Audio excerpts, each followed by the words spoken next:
राम भाई, मेरे चैनल में आप सभी का हार्दिक स्वागत है। आइए सुनते हैं चैत्र नवरात्र की है व्रत कथा। एक है नगर में एक है सुशीला नाम की एक है औरत रहती थी, और मगर है वह माता रानी की है बहुत ही प्रिय भगत थी। उसकी शादी को काफ़ी दिन हो गए थे, मगर उसका है कोई बच्चा नहीं था। इसलिए है उसकी सास उसे है बहुत ही है ताने मारती थी, और वह कहती है कि है पता नहीं है हमारे घर में कब है खुशियाँ आएंगी। तो फिर एक दिन है वह सुशीला रात को सो रही थी है, तो माता दुर्गा ने उसे है स्वप्न में है दर्शन दिया, और वह बोला कि है सुशीला तुम्हारे जल्दी ही है तुम्हें एक है बच्चे मिलेगा, और तुम्हारी है गोद में एक है सुंदर सा बालक खेलेगा।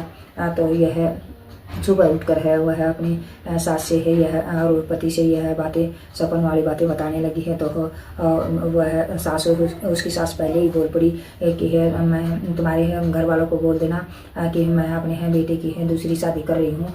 तुम्हारी है तुमने तो कोई आज तक बच्चा दिया नहीं है, तो मैं इसलिए तुम अपने मायके जाओ, और मैं अपने बेटे की दूसरी शादी कर रही हूँ। तो वह बोली है नहीं, आज है मुझे माता रानी ने स्वप्न में दर्शन दिया है कि है जल्द ही मेरे कोख में जोड़ी में एक गोद में बच्चा खेलेगा, और माता रानी है ने स्वप्न में दर्शन दिया है।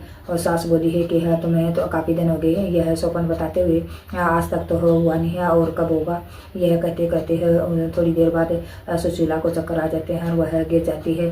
फिर उसे है डॉक्टर बुलाया जाता है, तो डॉक्टर ने उसका चेकअप किया, और फिर उनसे है कहा कि बधाई हो आपकी है बहू माँ बनने वाली है। तो वह माँ बेटा बहुत खुश है, और बोले है तुम सच बोल रही हो। बोली हाँ मैं सच बोल रही हूँ, तुम आपकी बहू माँ बनने वाली है। तो फिर उसके बाद है उसका पति और उसकी सास है उसकी है बहुत ही सेवा करने लगे। फिर कुछ दिन बाद जब वह उसके बच्चा होने वाला था, तो माँ दुर्गा चिंता में है लगी, और नारद मुनि बोले है कि हे माते है आप क्यों नाराज क्यों हो, उदास क्यों हो। आप तो आपकी है प्रिय भगत है सुशीला को बच्चा होने वाला है। बोली कि हाँ मैं उसी के बारे में उदास हूँ, जो उसके है बच्चा होगा वह अपाहिज होगा, पैरों से चल नहीं पाएगा, क्योंकि उसके है पिछले है कर्म ऐसे हैं कि उनको बोकर ही 5 साल बाद वह अपने पैरों पर है चलने लगेगा। और मुझे यह भी पता है कि वह मेरा बहुत ही अच्छा भगत बनेगा। तो वह फिर बोले हैं कि फिर किस बात की चिंता है, यह सब तो आप ठीक कर सकते हो। बोले नहीं है अपने हैं पिछले कर्म के है कर्मों के भोग तो भोगने पड़ते हैं, मगर है सुशीला को मेरे ऊपर विश्वास रखना पड़ेगा।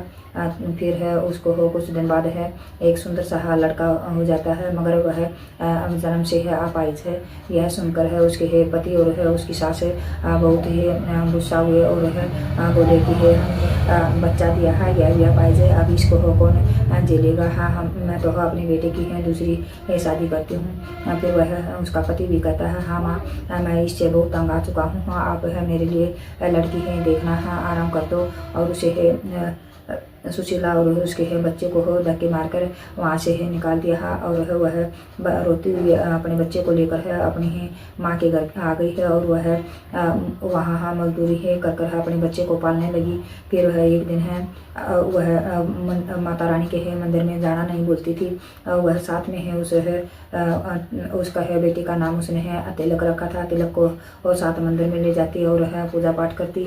फिर एक दिन है पुजारी आया और बोला कि सुशीला तुम बोल रही थी है कि विष्णु देवी के लिए है यात्रा जाए, तो मुझे बताना, मैं भी दर्शन है करवा के ले आऊँगी अपने बेटे के।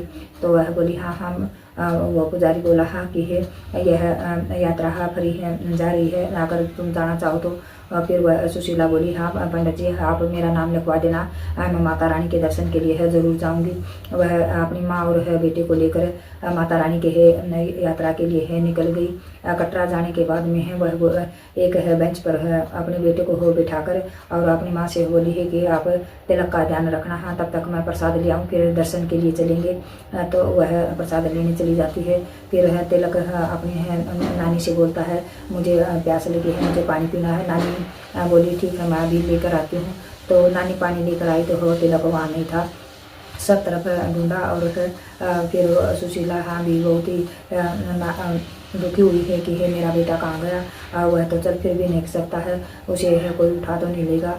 फिर है कुछ चारों तरफ ढूंढने के बाद में है सुशीला ने कहा कि है चलो तो यहाँ दरबार में देखते हैं, यहाँ हो तो वह दरबार में है गई है तो वहाँ भगवत माता रानी के है भजन गा रहे थे और उनमें एक है छोटा सा बच्चा है नाच रहा था, उसके गले में एक माता रानी की चुन्नी थी, वह और कोई नहीं, वह सुशीला का बेटा है तिलक था।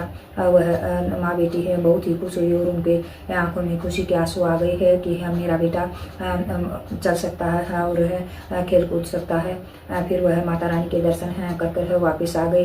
वहाँ आने के बाद में है उसके पति और सास को पता चला है कि तिलक अब चलने लगा है, तो उसे वहाँ लाने के लिए है प्रयास किया, तो उसने है मना कर दिया कि है दुख की घड़ी में है, तो पति ने और सास ने धक्के मार के निकाल दिए, तो अब मैं वहाँ जाकर क्या करूँगी, तो उसने है उनसे है मना कर दिया और अपने ही बेटे को हो अपनी माँ के घर में ही रहकर है उसे दाढ़ी मजदूरी कर कर पालने लगी और वह हंसी खुशी है रहने लगी।